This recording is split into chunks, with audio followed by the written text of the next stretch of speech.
Now, for those of you that stuck around after Mostly Metal, thanks for hanging in there. For those of you that are coming on board fresh, welcome. I'm Ken the Metal Professor. This is now the Northwest Indiana Wrestling Action Program. You're listening either on a Thursday night at midnight, right fresh into the day, Wednesday into Thursday, or you're listening to this Sunday night at 10 p.m. This past week, I went out to St. Mary Hildebrandt Hall in Griffith, Indiana, to collect audio from the Backbreaker Wrestling event Megaclash, which was a very eventful evening.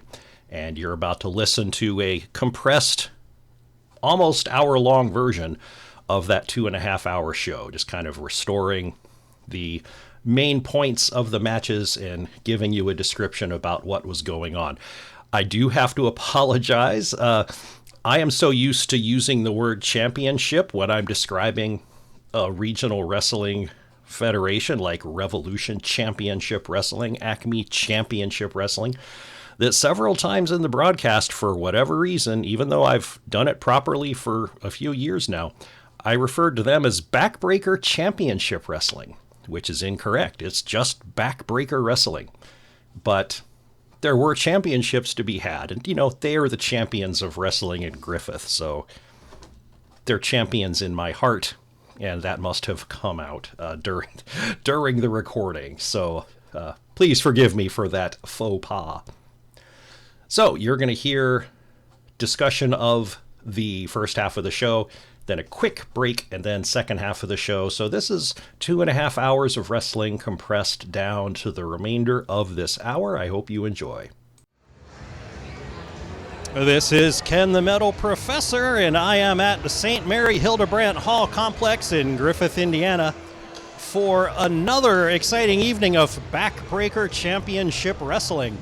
It's going to be an interesting broadcast for a few reasons. One, I forgot all of my headphones, so I have no idea what this is sounding like at the moment other than watching my little blue waveforms on the computer screen. I won't be able to tell what it sounds like until I get back home, so I'm going to have to trust my experience to look at the blue squiggles and judge whether things are piping in right or not. Also, as I was on my way here, being that it's close to Halloween, a black cat ran out into the road right in front of my car. I didn't hit it. I wasn't that close. But, you know, a black cat a few days from Halloween, that's probably trouble as well. So we're going to see how things go. Oh, and number 3, I'm on the opposite side of the gym from normal when I set up. They have a table set up over yonder. You don't know where yonder is, but I do. They are introducing a new belt here at Backbreaker Wrestling tonight. So there's a nice little display set up for it. And so I'm on the other corner, and I feel totally backwards. But maybe I'll have a different viewpoint in the ring. Maybe it'll help. Who knows? But as usual, I believe there's going to be 6 matches, 3 in, intermission, 3 out, and then we're done. The first match for you will be coming up almost instantaneously.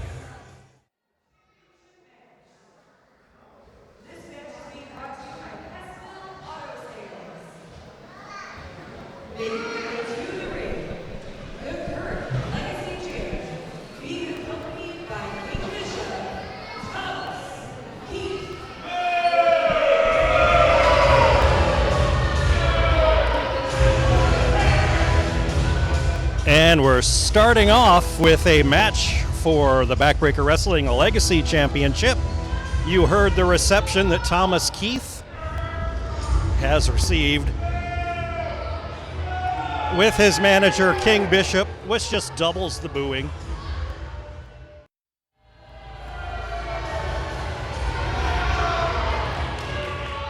We'll let you hear a little bit more of that booing that he gets when he poses with his belt on the top of the turnbuckles.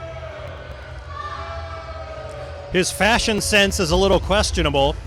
He's got a sport coat on, but other than that, nothing but his wrestling gear. So it's like sports formal or something.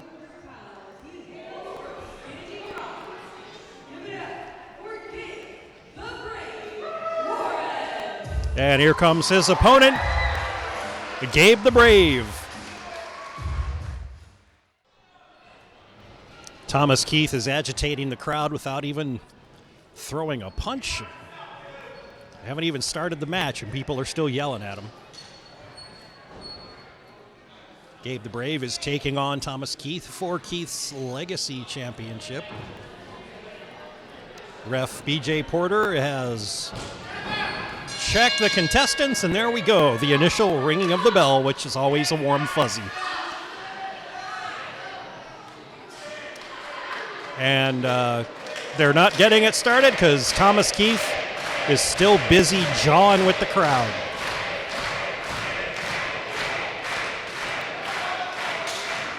And they're circling each other, but now Keith is mouthing off to Gabe the Brave, so still no contact yet.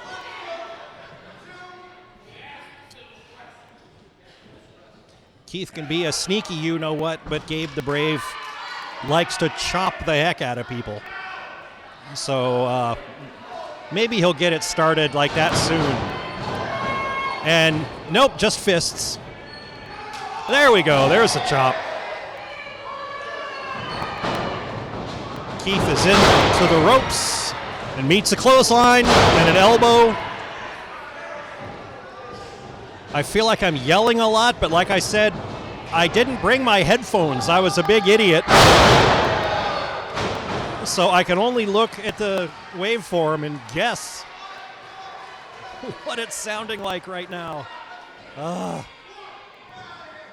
and at the start of the show, I gave 3 reasons why this could be a weird show. Number 4 is that we are at the St. Mary Hildebrandt Hall complex. Gabe is delivering the forearms to the chest over the ropes, a la Sheamus. But yeah, we're at the St. Mary Hildebrandt Hall Catholic Church complex, and one of the priests came through in his full regalia, long black robes, a white stole, and I wonder if the place needed an exorcism. That was a cannonball. Gabe the Brave rolling in on Thomas Keith. Here comes the first attempted pinfall of the night, and it's only a 2 count. I like to recognize the firsts of the evening. We had the first ringing of the bell. We had the first attempted pinfall, and now we have the first interference from outside, courtesy of King Bishop, as he choked Gabe the Brave over the lower rope. And now Thomas Keith has the advantage. Everyone in the room, with the exception of 2 people, has had enough of King Bishop's interference at this point. They were chanting at the ref to kick him out, but no such luck. Oh man, Thomas Keith with a sit-down spine buster on Gabe the Brave. And that was a lot of mass hitting the ring at the same time.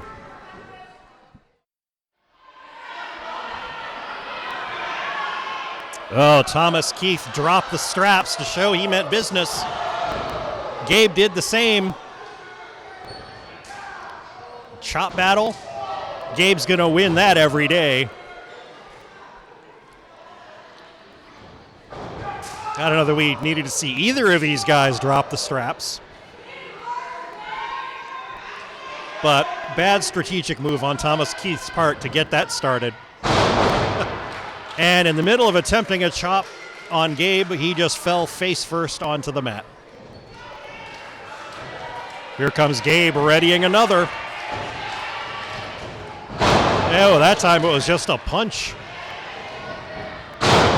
Chop for a tomahawk chop right to the forehead. Keith gets to his feet. Gabe runs into the corner and squishes him off the ropes. And a shoulder block. He was probably a lineman. Oh, and King Bishop reached up, grabbed Thomas Keith's foot, and set it on the rope, and there you go, he's out of here.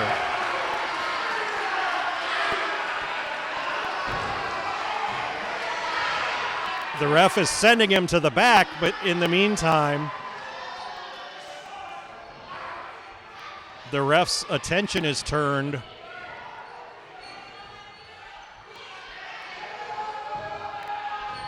Keith was going for a low blow, but Gabe caught his hand.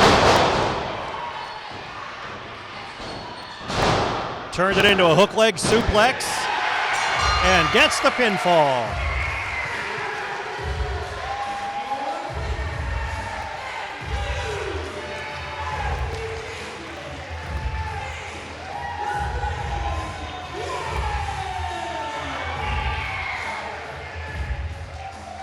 Gabe the Brave is the new Legacy Champion here at Backbreaker Wrestling.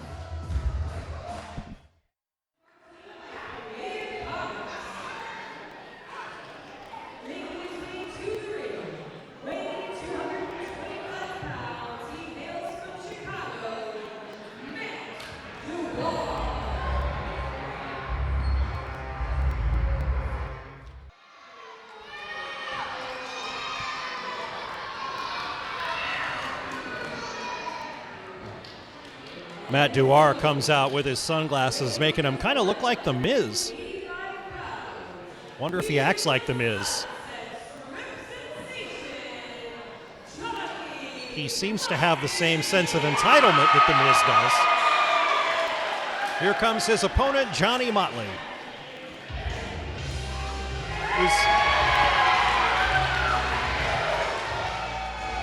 We'll say slightly more humble than Matt Duar.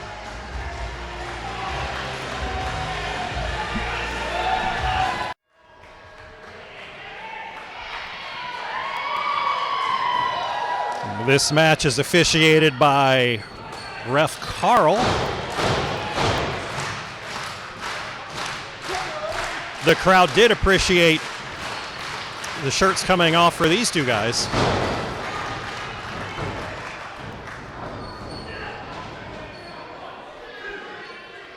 And a lockup into the corner. Ref calls for a breakup, and Matt Duar with the disrespectful messing of the hair of Johnny Motley. And I can appreciate a good head of hair, and that's ridiculous. The two guys started a test of strength there in the middle of the ring. Locked fingers, did the old bring the arms out and down like a clock for the wrist lock. Duar started getting the worst of it, so he kneed Motley in the gut and threw him out of the ring. Now Motley's going from side to side of the ring trying to get back in, and Duar is meeting him at every point, making it difficult. Now he's pulling Motley up by the hair. Stay off the hair, dude. You got to respect a guy's hair. There's a flying clothesline from Motley in payback.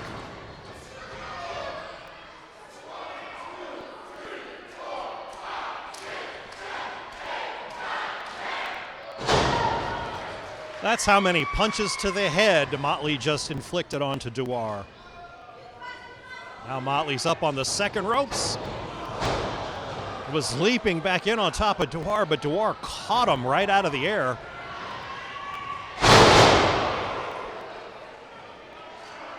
Now a tilt-a-whirl slam, and yeah, Motley might want to rethink that kind of strategy next time. Duar had Motley down in the corner, but Motley is fighting his way back out until he meets a clothesline.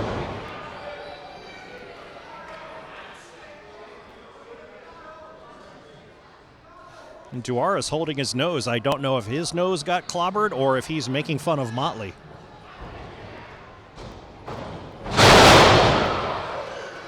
The standing drop kick from Duar right to Motley's noggin. And now Motley's rolled out of the ring to the floor. That was Johnny Motley falling out of the sky. Duar had him in a delayed overhead suplex, holding Motley straight upside down for several seconds. Duar's legs were shaking like my 14-year-old dog's trying to get up on the big bed from the effort, but he carried it out.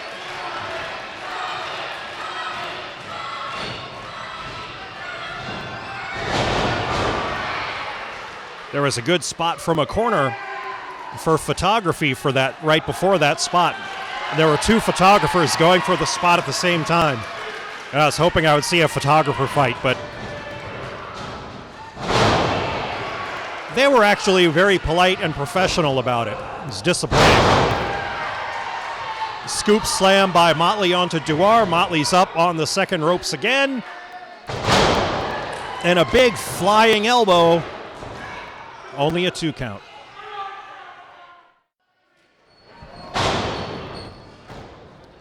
Duar just went after Motley with a spear in the corner, or at least an attempt.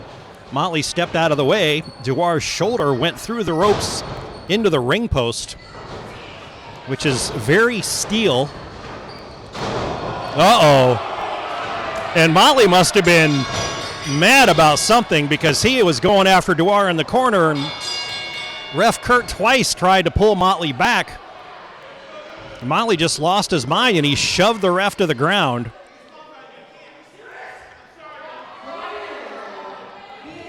So the ref disqualified Motley, justifiably so. Motley was kind of hoping for a do-over, but the ref said no.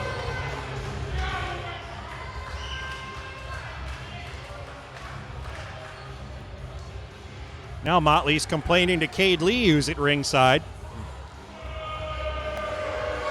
I don't know what case he thinks he has.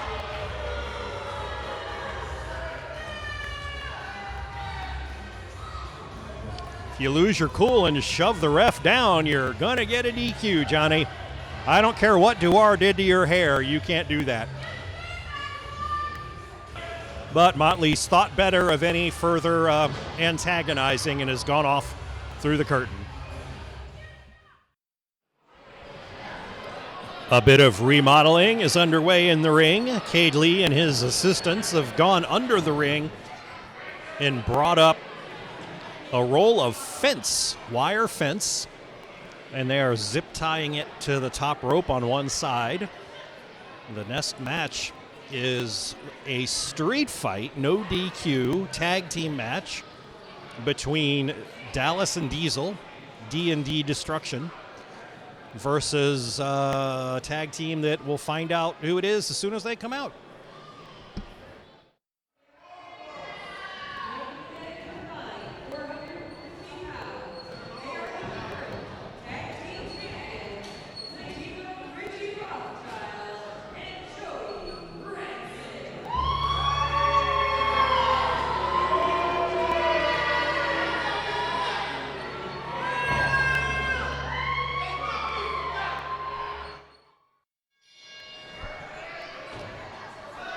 And we're off. Diesel and Dallas are already showing off the chains that they have to wrap around their fists.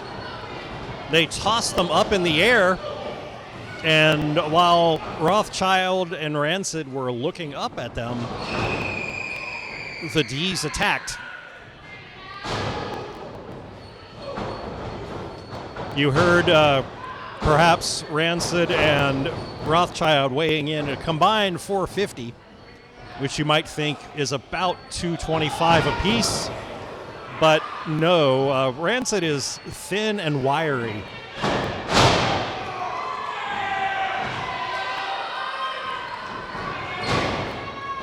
Rothschild is very stocky, so he can take a lot of abuse.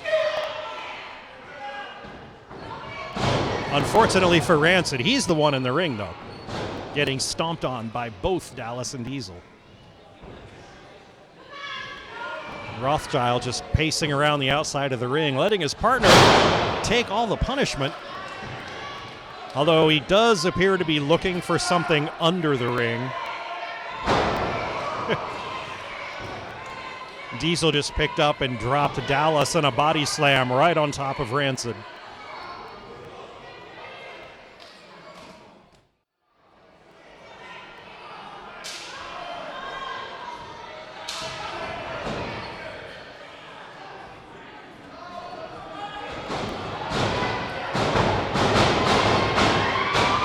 I don't know how well the cracks were coming through, but Rothschild is wailing on Diesel with a kendo stick. That's what he was looking for.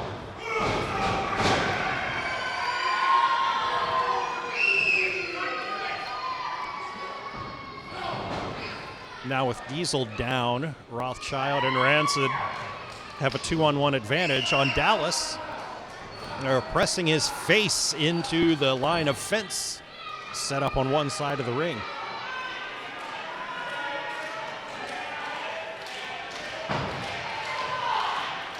They're stopping to congratulate themselves. They don't really have a sense of urgency about this, it looks like.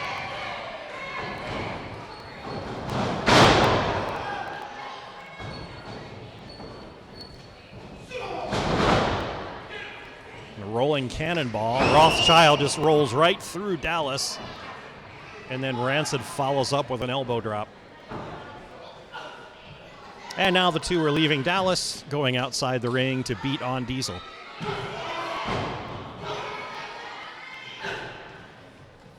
Dallas can't be much help recovering just yet.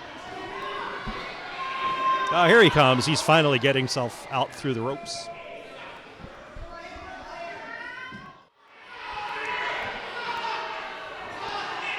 Diesel is a strong dude, and he just gave a nice fall-away slam to Rancid, but he didn't know that Rothschild was coming up right behind him, and when he turned around, Rothschild just kicked him right below the belt, which in this match is perfectly legal. I was about to say it's perfectly okay. It's never okay, but it is legal.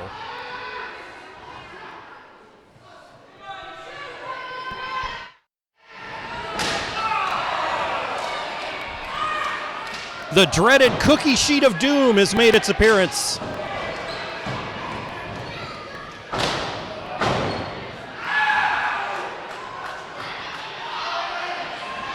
Now it's all dented up from meeting the back and head of Rothschild. And you didn't hear that last strike with it because it hit Rothschild on top of his head where all his hair is. Here comes Rancid with a crutch. Oh, and he delivers the handle of the crutch right to Dallas's forehead. Diesel is staggering to his feet from outside the ring. Now Rancid is choking Dallas with the top of the crutch. And having seen Diesel come into the ring, he's slamming Diesel with the end of the crutch too.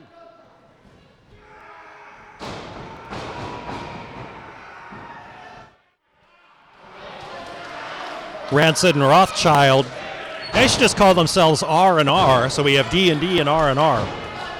They went for crisscross cannonballs into two corners. Diesel and Dallas were each in one corner. D&D rolled out of the way, so R&R missed and went into the turnbuckles themselves. Rancid is now on the floor, and he's trying to escape the action, and he's, he is crawling this way. Now he's got to his feet, and he's staggering, getting uncomfortably close to my table. Shut up, radio boy! I do not like this at all. Keep me safe, Dallas. Dallas is taking Joey Rancid back through a door that leads up to where the stage is. They're coming out by the sound desk. There's little kids up there, so they need to run. Meanwhile, Rothschild and Diesel are just having a good time in the ring. So the kids are hiding under the tables up there on the stage. I don't know who I'm supposed to watch. Diesel just shoulder blocked Rothschild into a fence, the fence in the ring. Dallas has Rancid staggering. Oh, he's on the lip of the stage. leaning over to the floor. Now they've kind of switched. Rancid's got the upper hand, and he gives Dallas a drop kick to the midsection, and Dallas drops to the floor. Here comes Rancid leaping off the stage, elbow drop onto the floor, onto Dallas. Both men are down. Fortunately, they're on the other side of the stage row from me, so I feel safe. Diesel and Rothschild are in the ring chopping at each other.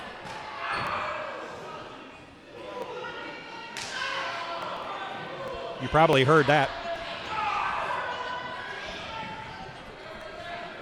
Rancid is like doing the fish out of the sea elbow crawl towards the ring, but he's got a long way to go. Now both Dallas and Rancid are crawling on their hands and knees. Rancid's going towards the ring. Dallas is still by the edge of the stage, and he's going back up onto the stage. I'm not sure about that strategy. Oh, he's opening a box.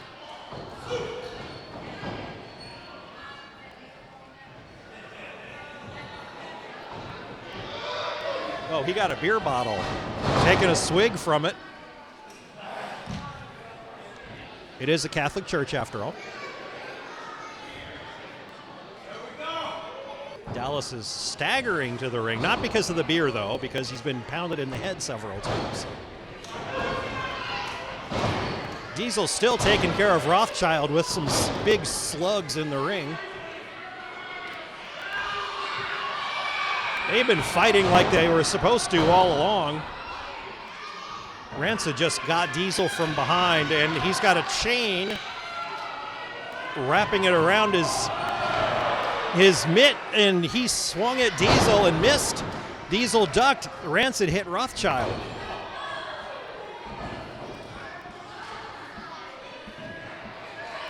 And Dallas threw Rancid into the corner. Dallas has Rothschild up and holds Rothschild while Diesel shoulder tackles him into the fence.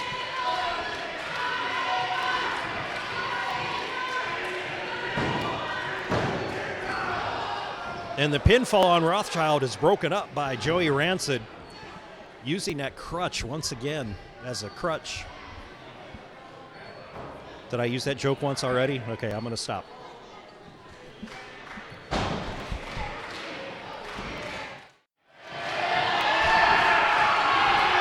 Dallas has the bottle. Oh! Dallas just smashed that bottle onto Rancid, right in the forehead. Illegal.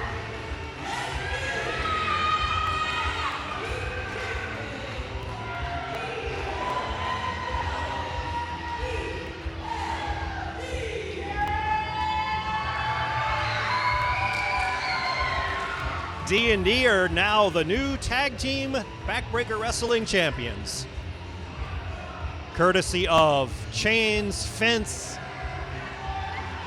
and a bottle.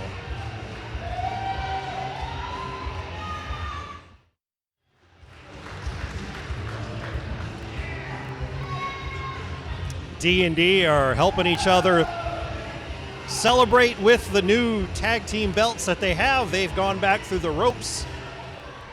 Rancid is still laying in the ring, just like Ralphie as a slug.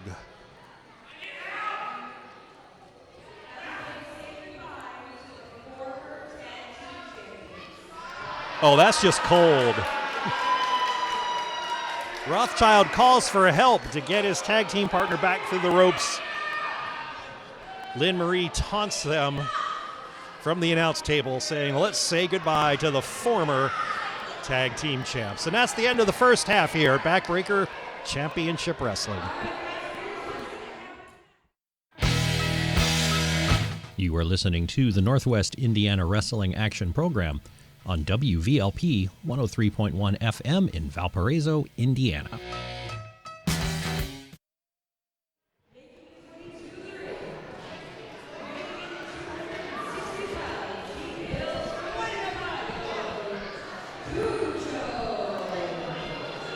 Boo!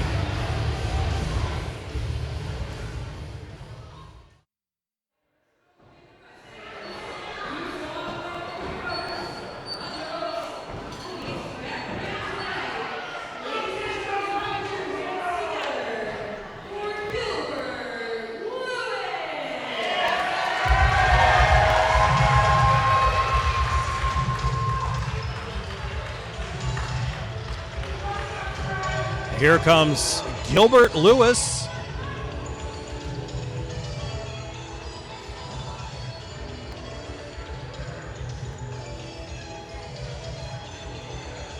I wonder if this is like a joke that I'm not in on. Is he a Revenge of the Nerds character?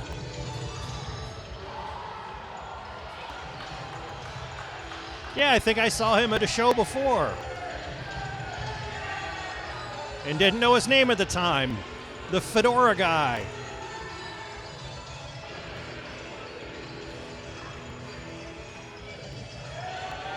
Well, if there were ever two distinctly opposing personality styles, this is it. Between Cujo and Gilbert Lewis.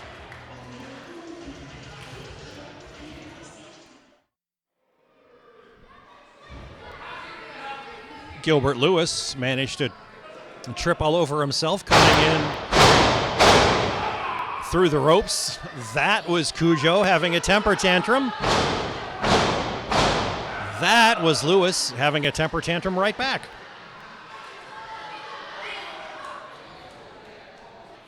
I do not know what to make of this match.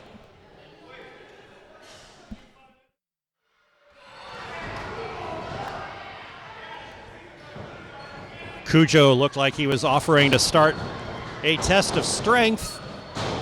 Lewis baited him into the back and forth raising of hands that made it look like they were dancing. Cujo was not amused, and he went in for the first strike. But now Lewis has him in a headlock. Cujo throws him off. Now they're running the ropes crisscross from each other. Cujo stopped him and tried to make Lewis look overhead, but Lewis instead stomped Cujo on the toes. And then just like swatted his backside, like, good job. And Cujo didn't enjoy that, and now he's bailed out of the ring.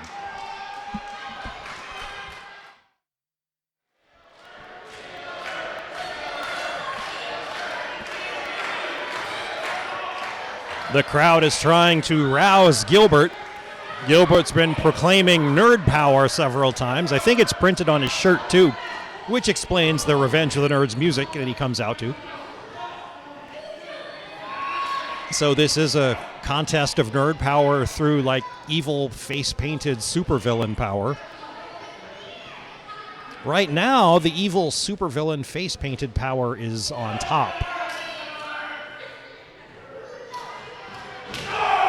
Oh, but Nerd Power just had an unleashing of chop energy. And again. But a headbutt will put an end to all that.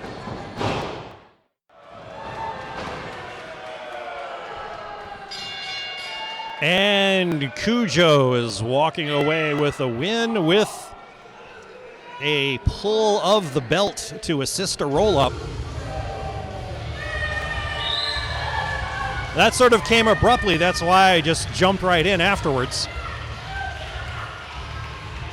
Cujo's already out of the ring. He dismissively pushes aside the ref. Gilbert is in the ring being sad.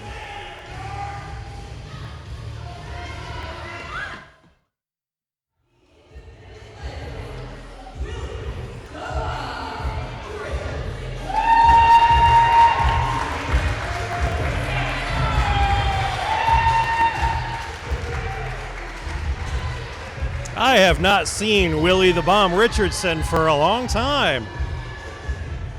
And he is dressed sharply with white pants, flowery shirt, nice white hat, a cane. He is looking good.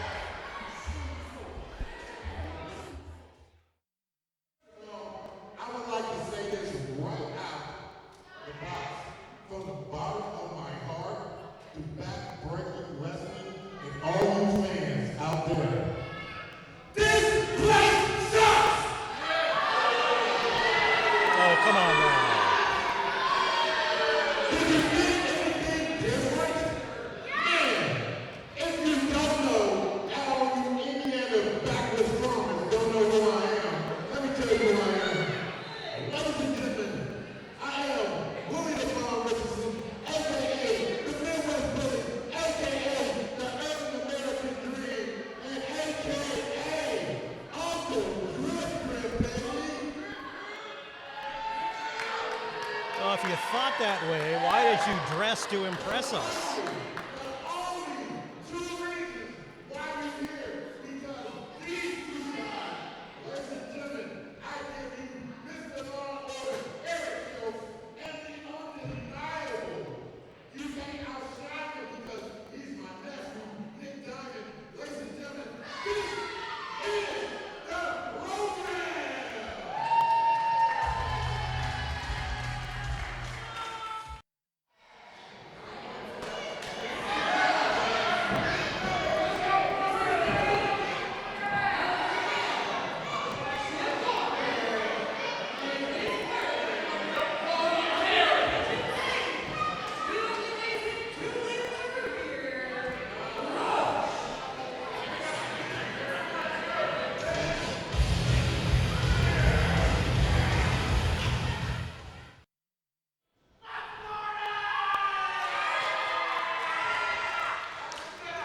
So after that pleasant introduction of his team by Willie the Bomb Richardson, we can get on with the match.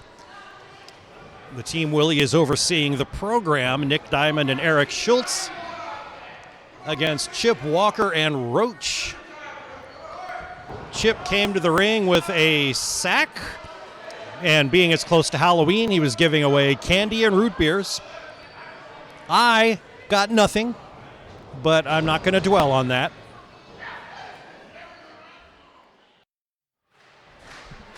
There's been a lot of talking and very little wrestling so far.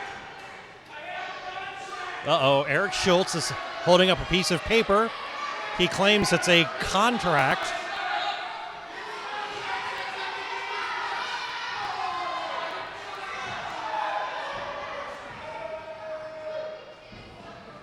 He's telling us what the contract says, but I can't hear him. And while he's using the piece of paper as a distraction, he slugs Roach.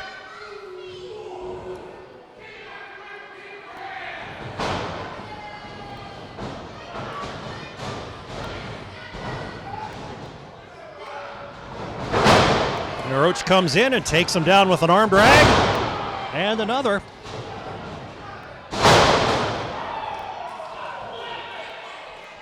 Roach with those solid fundamentals coming out on top.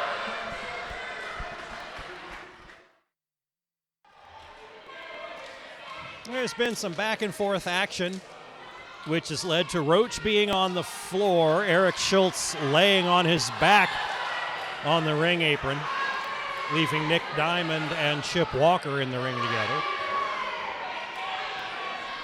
Walker did the Hulk Hogan point at his opponent and say, "You."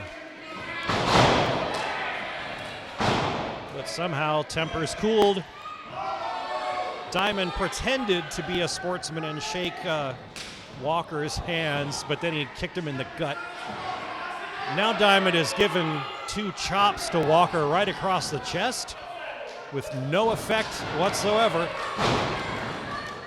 And Walker takes him up in a scoop, and down he goes.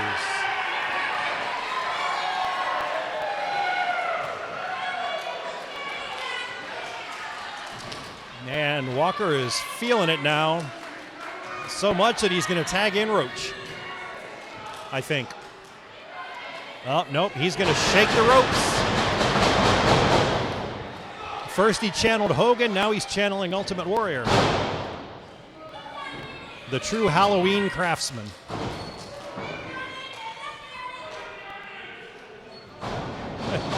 Roach says, well, I might as well drink some water then while I'm standing here on the outside.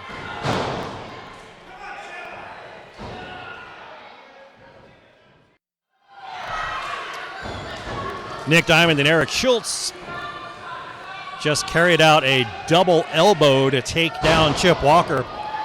Walker has been in for, I think, the whole match so far. Hasn't tagged in Roach.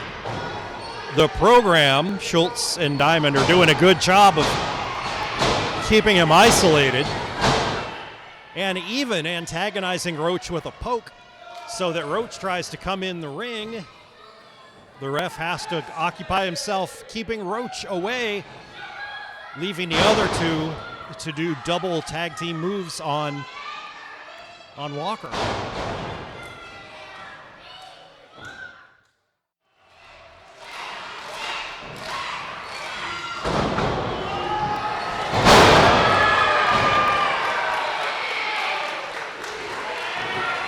Schultz came off the top turnbuckle trying to chop Chip Walker, but Walker grabbed him and threw him up and over in a big suplex. Now, everybody's tagged. Roach and Nick Diamond are fresh. Right now, Roach has the upper hand. Delivers a vicious kick to Diamond, who's loopy. And a flying punch off the top by Roach. Oh! Looks like Roach was trying to get a code red, but Diamond just sort of fell sideways and took all the momentum out of it. Not a bad counter move if you're with it enough to do that.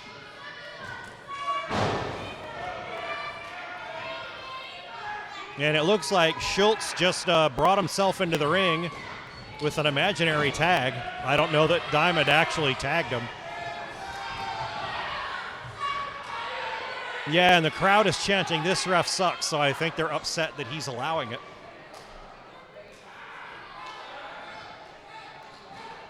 Walker is finally bringing himself up to the apron in his corner, so he's available for a tag.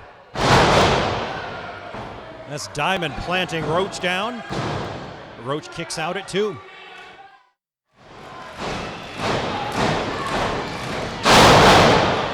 Chip Walker is super eager to get tagged in. In the meantime, Schultz slams Roach down. Walker just comes in anyway without getting tagged to break up the pin, but the ref chases him out, of course. The ref has let the program get away with some nonsense, but he cracks down really fast on Chip Walker.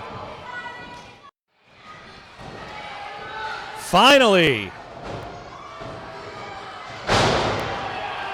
the program had been successful at isolating Roach, but he finally tagged in Walker.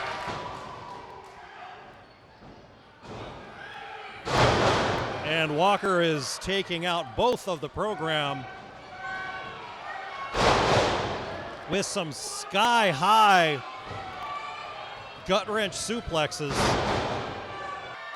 I don't know, probably not technically a gut-wrench suplex. I think that's more of a side-to-side thing, right? Just a regular old, my arms around your belly, and I'm going to pick you up and over in a sunset way high in the sky, up and down. Looks like Schultz is the unfortunate one to receive. Oh, nope, he got out of the way. Attempted splash from Walker, but Schultz did dodge it. The ref is checking on Walker. In the meantime, Willie the Bomb Richardson went around to the other side and yanked Roach off the apron.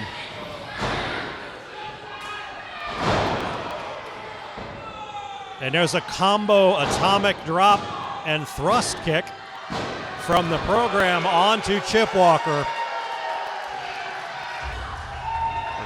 Walker gets pinned. And the winners of this match, the program.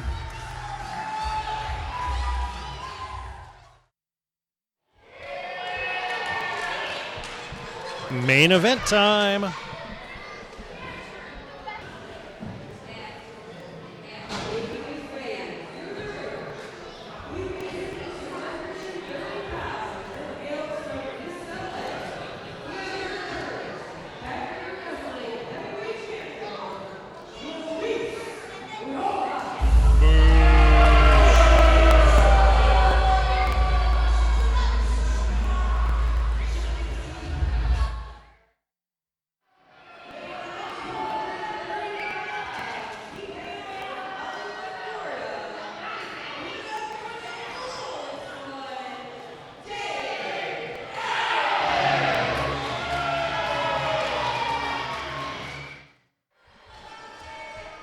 The main event for the Backbreaker Wrestling Heavyweight Championship champ Luis Rojas taking on challenger Dave Allen. It kind of feels strange to be cheering Dave Allen, but here we are.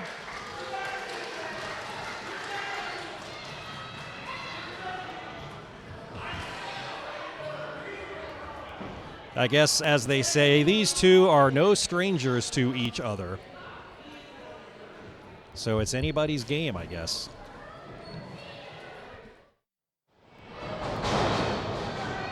Sure. Rojas tried to sucker punch Allen right off the bat, but no such luck. Allen was onto him. He threw him towards the ropes like he was supposed to spring off, but Rojas just sort of disappeared right through the middle and top rope out to the ring floor, out to the floor.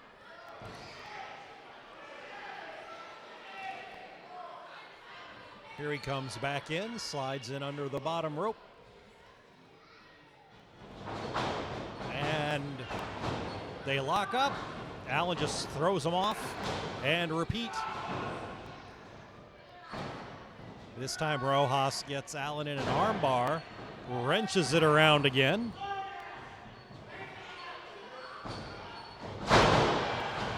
Till Allen reaches down through his own knees and grabs Rojas's leg and yanks it out from under him. For the moment, Rojas has the advantage.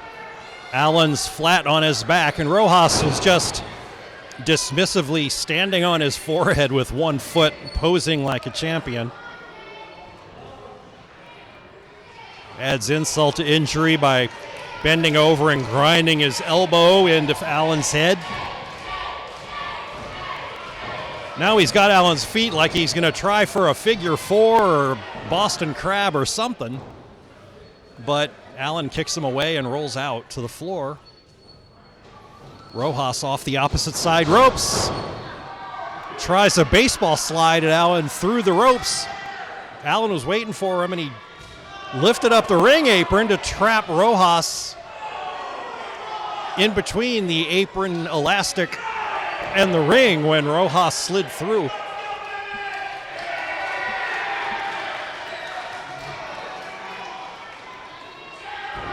Now Rojas is kind of tangled. Allen's raining forearm blows onto his back.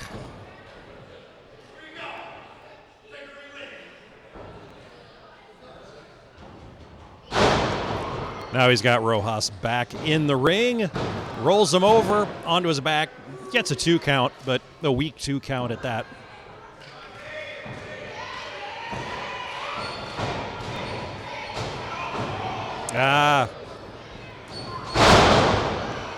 Allen flung Rojas into the ropes. He's going to give him a backdrop on Rojas' way back out, but Allen dipped his head down towards the mat too soon. Rojas saw what was going on and just kind of stopped and clobbered Allen.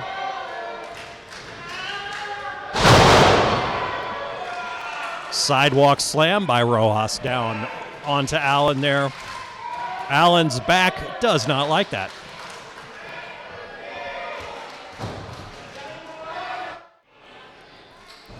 Rojas with a Russian leg sweep onto Allen, which then also drops Allen down and puts a big impact on Allen's back, his lower back. He's no spring chicken, so all these blows on his back cannot be helpful.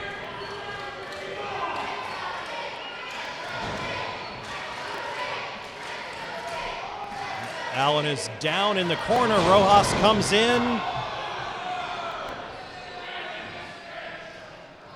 Runs at Allen, switches around, introduces his hips to Allen's head on impact.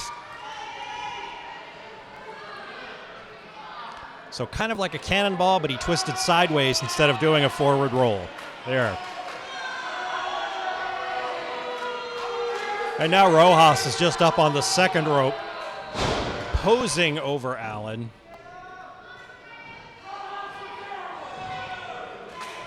Sure, it's insulting, but it gives Allen a little bit of a breather.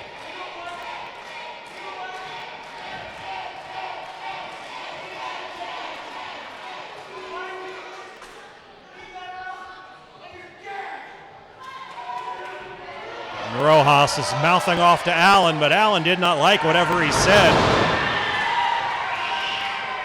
He comes flying out of there with a big forearm. A backbreaker right across Allen's knee. Does it again.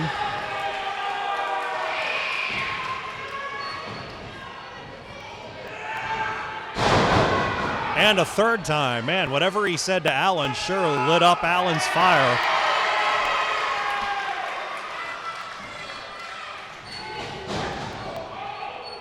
Allen with a forearm.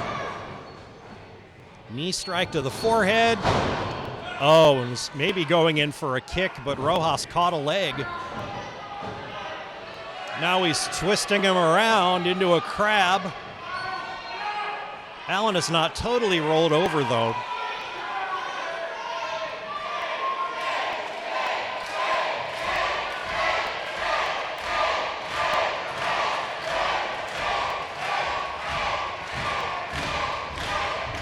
Allen is not submitting. He's trying to push himself up out of the crab position. And he does manage to use his legs to fling Rojas off. Rojas has rolled Allen in towards the corner, tries to come off with a splash, but Allen rolled enough out of the way that Rojas missed and basically splashed himself face down.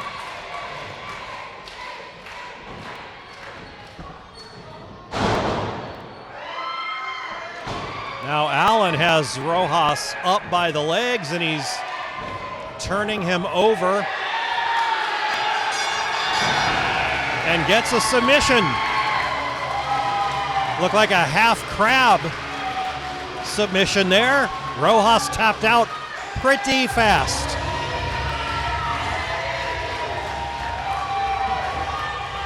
And guess who is the new Backbreaker Wrestling heavyweight champion?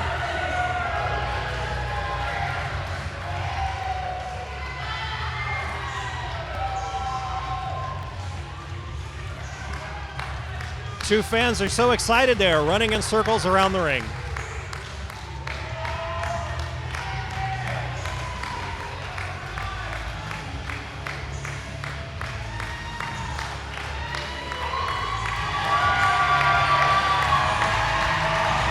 Dave Allen getting his accolades from the crowd.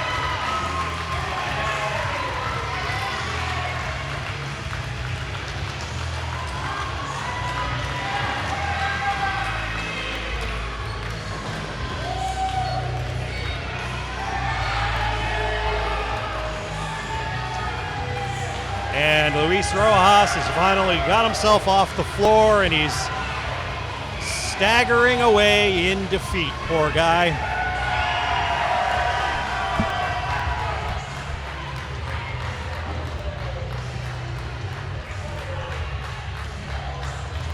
I think he's lost. He's not even going back to the curtains the right way.